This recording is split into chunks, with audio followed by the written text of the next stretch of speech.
Il y a un silence qui pèse plus que n'importe quel mot. Une souffrance que beaucoup de femmes et d'hommes portent dans le coin le plus secret de leur âme. Que se passe-t-il réellement avec le esprit d'un enfant à naître? Pendant des années, la peur, la culpabilité et la religion ont dépeint une image d'incertitude, de punition ou de perte irréparable. Mais si je vous disais que ce n'est pas tout, vrai. Chico Cravier, grâce à son immense sensibilité, a ouvert une porte que bien peu ont osé franchir. Il n'a pas spéculé, il a écouté. Il a entendu ces mêmes esprits raconter ce qu'ils ont trouvé de l'autre côté. Et ce qu'ils ont révélé n'est pas ce que vous imaginez. Si vous avez déjà ressenti cette question résonner en vous, conscience, si une partie de vous a désespérément besoin d'une réponse qui guérisse et non condamne, restez. Car ce que vous allez entendre n'est pas une théorie. C'est un message qu'il vous adresse. Et c'est peut-être l'élément que vous, esprit, a cherché à enfin trouver la paix.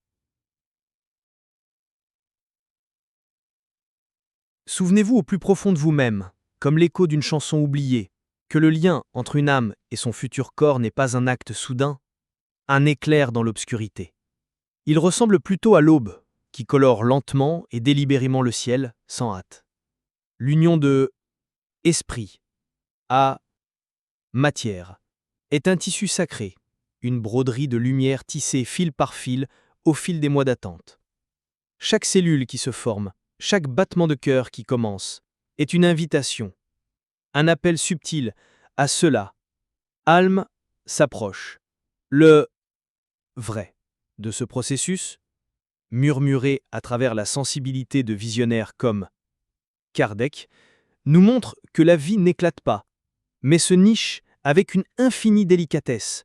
C'est une danse cosmique où vibration de l'esprit commence à s'accorder à la mélodie fragile d'un corps en gestation, un acte de pure présence et l'amour qui prépare le terrain pour une nouvelle butte. Imaginez une encre dorée descendant lentement d'un navire de lumière dans les profondeurs d'un océan serein. C'est ainsi que s'établissent des liens fluidiques, reliant les consciences-connexions éternelles avec la forme temporelle. Mais le nœud final, celui qui sécurise le voyage sur ce plan, ne se resserre qu'au premier souffle. Ce souffle qui est à la fois une fin et un commencement. C'est dans cet instant sacré que la connexion devient définitive et que l'esprit accepte pleinement son véhicule pour le voyage terrestre. Jusque-là, la vie est une promesse, une mélodie en devenir. Comprendre cela transforme notre vision de la vie et de la mort, révélant que chaque gestation est un pont entre les mondes, un portail où le silence parle et l'évolution se manifeste dans sa forme la plus pure, attendant le bon moment pour le grand réveillez-vous. Durant cette période de formation, l'esprit n'est pas prisonnier. Quelle idée bornée ce serait! Au contraire, il possède une liberté difficilement concevable. Il est comme un colibri attaché à une fleur par un fil de soie invisible. Il peut voler, explorer des jardins du plan spirituel, boire le nectar de la connaissance et renouer avec ses proches, puis retourner au bourgeon qui l'attend. Cette liberté permet à l'âme de poursuivre leur apprentissage, assimiler l'expérience et se renforcer pour la mission qu'ils ont choisie.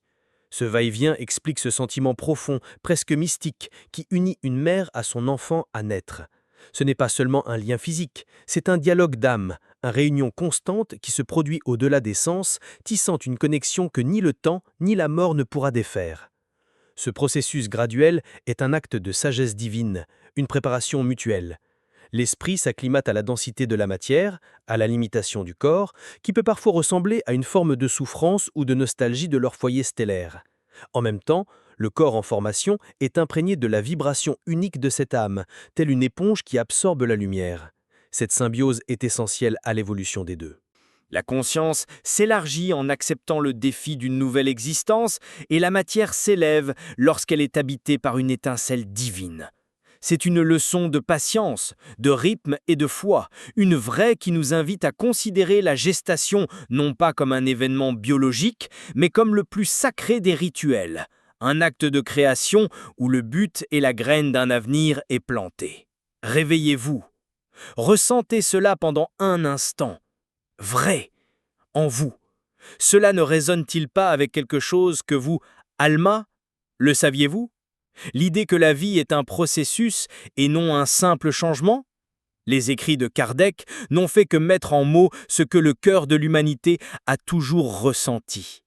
Cette danse entre esprit et la viande est le premier chapitre d'une histoire de évolution, un voyage qui implique souvent souffrance et la joie, silence et révélation.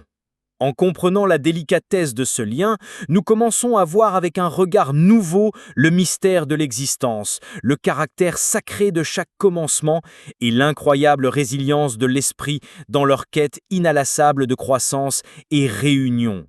La manière dont un alma rejoint un corps est un miroir de la façon dont nous nous connectons avec notre but dans la vie, progressivement, avec amour et avec une présence constante.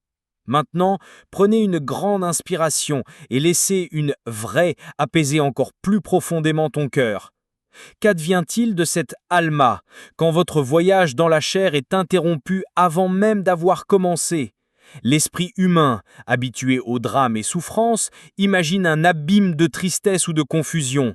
Mais les visions partagées par des âmes nobles comme Chico Xavier brossent un tableau radicalement différent.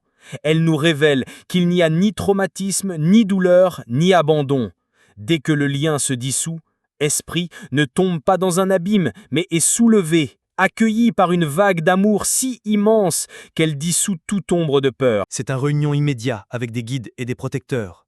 Un retour à la maison, où la lumière et le langage, et la compassion, l'air que nous respirons. C'est la première révélation qui transforme le deuil en une forme de compréhension sacrée et nous rapproche de nous-mêmes. Réveillez-vous, et c'est là que réside un mystère que seule le conscience, l'expansion, peut commencer à jouer. Bien souvent, cette expérience d'une réincarnation interrompue est un choix. Non pas un choix fait par la douleur, mais par l'amour et la butin incompréhensible pour nous. Imaginez un pacte sacré, scellé entre les âmes avant leur descente. Esprit, celui qui viendra pour une courte période, accepte sa brève mission comme un acte de service, une façon d'accélérer sa propre évolution et surtout celui de ceux qui l'accueilleront comme parents. C'est un apprentissage mutuel. L'âme apprend le détachement et l'amour inconditionnel, et les parents sont invités à regarder au-delà du voile, à questionner le but de la mort et de trouver une force spirituelle qu'ils ignoraient posséder. Ce n'est pas une punition, mais une opportunité déguisée en perte. Et qu'il n'y ait aucun doute dans votre esprit, le esprit n'oublie pas. La mort du corps physique, que ce soit à 90 ans ou avant le premier souffle, n'efface pas le conscience, les souvenirs, la personnalité, et surtout le lien d'amour qui s'est formé avec ses parents reste intact, vibrant en elle. Cet amour est vibration réelle, une signature énergétique qui les relie à jamais. L'âme est pleinement consciente de l'amour qui lui a été projeté, des rêves qui ont été rêvés et des espoirs qui ont été entretenus. Sa présence ne s'éteint pas, elle change simplement de dimension. Comprendre cette continuité est un baume, un vrai qui nous permet de ressentir sa proximité dans le silence de nos cœurs, sachant que le réunion c'est inévitable. Le évolution par un esprit est une tapisserie complexe, tissée de fils d'innombrables expériences. Une vie courte n'est pas un fil coupé, mais une couleur vive et distinctive qui ajoute une profondeur unique à l'ensemble. Chaque expérience, aussi fugace soit-elle, est une leçon apprise, une note ajoutée à la symphonie de votre être. Il ne s'agit pas toujours de vivre une longue vie, mais plutôt de remplir une mission spécifique qui stimule la croissance de l'humanité Olma. Comme il nous le rappellerait, Kardec, chaque expérience a une raison d'être dans le grand schéma de l'univers. Accepter cette vision nous libère de l'idée d'échec ou d'injustice et nous ouvre à la compréhension que l'univers fonctionne selon une logique d'amour et d'apprentissage, où même souffrance apparente est un outil pour un éventuel réveillez-vous spirituel. Par conséquent, lorsque la souffrance d'une telle perte frappe à votre porte, essayez ne serait-ce qu'un instant de vous en souvenir. Vous ne pleurez pas pour un esprit perdu dans l'obscurité, mais par une âme courageuse qui a accompli une mission d'amour et qui t'attend maintenant dans la lumière. Ta douleur est l'écho d'un amour immense, et cet amour est le pont qui te relie à cet amour. Conscience. Le court présence de cet alma dans votre vie était un catalyseur, un appel sacré de votre propre esprit afin que vous regardiez au-delà de ce qui est visible, afin que vous transformiez la douleur en sagesse et l'absence en une nouvelle forme de présence. C'est une invitation à poursuivre le voyage, sachant que vous ne marchez pas seul et que chaque pas dans votre évolution honore également les leurs, jusqu'au jour tant attendu réunion. Et si l'idée d'un accueil chaleureux vous apportait la paix, préparez-vous à ouvrir votre conscience vers quelque chose d'encore plus vaste. L'univers, dans son infinie sagesse, ne laisse aucune de ses créatures au hasard. Au-delà de notre voile, il existe des lieux d'une beauté indescriptible, des colonies spirituelles entières dédiées à l'accueil de ces âmes, aux réincarnations incomplètes. Des visionnaires comme Divaldo Franco, par la voix suave de sa mentor Johanna de Angelis, nous ont offert des cartes de ces havres de paix. Ce ne sont pas des cieux équerrés, mais des mondes vibrants, débordants de vie, où des esprits spécialisés dans l'amour et la guérison se consacrent à prendre soin de ces nouveaux venus. Imaginez des jardins où les fleurs sont pure lumière, et l'air lui-même est une vibration de calme, une maison conçue pour guérir, nourrir et préparer les esprits pour votre continuité évolutive. Ces lieux fonctionnent comme des sanctuaires de rétablissement et des écoles d'âme. Là, dans une atmosphère de compréhension totale, l'esprit est aidé à assimiler son bref passage dans la matière. Il ne s'agit pas de revivre un traumatisme, car comme nous l'avons vu, il n'y en a pas eu. Il s'agit d'intégrer la leçon, de comprendre le but profond de cette expérience. Des mentors sages et aimants, qui à leur tour ont déjà parcouru les chemins de souffrance et réveillés, asseyez-vous avec eux dans un silence éloquent, les aidant à déballer leur bagage de voyage. Ils leur montrent comment l'amour de leurs parents terrestres les a touchés, comment leur brève présence a accompli une mission, et ce chapitre, bien que court, était parfaitement conçu. Il s'agit d'une préparation aux opportunités futures, d'un renforcement de la conscience pour le prochain appel à réunion. Et leur Ivéite se développe de façon étonnante. L'expérience de cette âme ne sert pas seulement à elle, mais enrichit tout le groupe spirituel auquel elle appartient. Imaginez une famille d'âmes, un clan stellaire qui voyage ensemble à travers les âges. L'expérience de l'un de ses membres, aussi particulière soit-elle, devient un savoir partagé, un souvenir intégré au patrimoine collectif. C'est comme si un explorateur revenait d'un voyage bref mais intense et partageait ses découvertes, au bénéfice de tous, évolution de tous. Leur courage, leur amour, leur contact fugace avec le monde physique, tout cela devient un atout pour la sagesse de leur groupe, démontrant que sur le plan spirituel, l'individualisme n'existe pas. Chacun but, il s'agit, en fin de compte, d'un service rendu à l'ensemble. L'atmosphère de ces colonies est emplie de sérénité active. Il n'y a pas de stagnation, seulement un mouvement fluide vers la guérison et la croissance. Les thérapies lumineuses, la musique des sphères et le pouvoir de la nature spirituelle sont utilisés pour rééquilibrer l'esprit. Cela vous aide à comprendre les lois universelles qui, comme il nous l'a enseigné, Kardec, régissent à la fois la vie et la parentèle, la mort. Loin de l'idée d'un procès ou d'une condamnation, ce que l'âme trouve, une logique d'amour inconditionnel, une pédagogie divine qui recherche toujours le bien suprême. Cette assistance spécialisée garantit qu'aucune âme ne soit laissée à la dérive, que chaque personne reçoive exactement ce dont elle a besoin pour continuer sur son chemin de réveil et le renforcement intérieur. Savoir cela change la nature de notre prière, de notre connexion. Nous n'envoyons plus une lamentation dans le vide, mais un message d'amour à un être cher qui se trouve en lieu sûr, où il apprend et où l'on prend soin de lui. Votre amour, votre pensée positive, sont une vibration de lumière qui les atteint, les fortifiant dans leur sanctuaire de paix. La séparation cesse alors d'être une blessure ouverte, une souffrance, se transformer en un tendre sentiment de « à plus tard ». Faire confiance à ce réseau de soutien spirituel nous permet de nous libérer de la peur et d'accepter la vérité que la vie continue et que la présence de cette âme est toujours active dans l'univers, se préparant dans le silence pour votre prochaine étape de évolution, jusqu'au jour où les rideaux s'ouvrent pour un nouveau Erde. Entrons maintenant dans un territoire sacré et délicat que l'âme humaine souvent craint d'explorer. La vision d'esprit, bien plus vaste que la nôtre, perçoit des nuances là où nous ne voyons qu'une fin. La doctrine spirite, à travers la logique cristalline de Kardec, nous aide à distinguer les interruptions spontanées de celles provoquées. Souvent, une interruption naturelle est simplement l'exécution d'une clause d'un contrat sacré, un accord d'Ialma avant de s'incarner. Le but de sa venue n'était peut-être que pour ancrer une certaine vibration d'amour, laissant une graine de désir dans le cœur de leurs parents, puis revenant.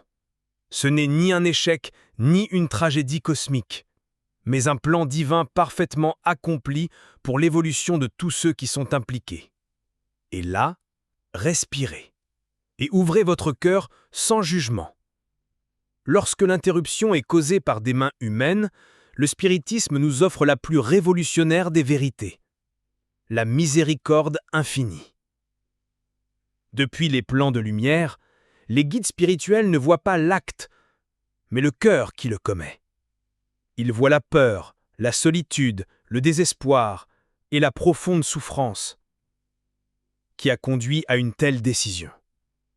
Il n'y a pas de reproche, pas de tribunaux célestes prêts à punir. Ce qui existe, c'est une compassion immense, une profonde compréhension de la fragilité humaine. Le principe fondamental est que la croissance de l'esprit, cela ne vient jamais de la punition, mais de l'amour et de la compréhension. Le chemin du retour vers la lumière est toujours ouvert, attendant un cœur repentant, non pour le juger, mais pour le guérir.